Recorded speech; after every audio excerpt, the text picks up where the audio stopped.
Të mërkurën e ardhshme, punëtorët do të dalin në protesta dhe paralajmërojnë blokadë të qytetit. Kërkohet që paga minimale të arrijë në 600 euro.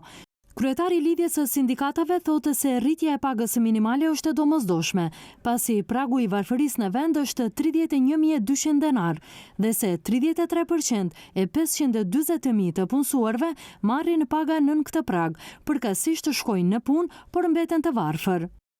Në 28 sreda, januar. Më datën 28 të mërkurën, duke filluar nga ora 17 dalim në rrugë. Është koha të luftojmë për pagat e denja së bashku me punëtorët. I ftojmë të gjithë punëtorët, të cilëve nuk u janë rritur pagat. I ftojmë të gjithë punëtorët që mendohen si ta lidhin fundin e muajit.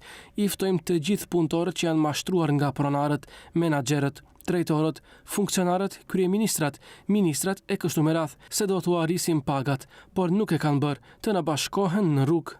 Kryetari i LSM-s Slobodan Trëndafillov tha se punëtorët nuk do të luten më për paga më të larta. Ai paralajmëroi se protestat do të jenë vetëm fillimi. Do të ketë blokada, grevë të përgjithshme dhe nisma ligjore për uljen e pagave të funksionarëve. Protest shtesë, blokada shtesë, greve përgjithshme në sektorin publik. Nëse nuk na dëgjojnë, do të mbledhim 10.000 nënshkrime, do të bëhemi propozues të autorizuar të ligjeve. Do të kërkojmë uljen e pagave të zyrtareve për 78% dhe do të kërkojmë rritjen e pagave të punëtorëve.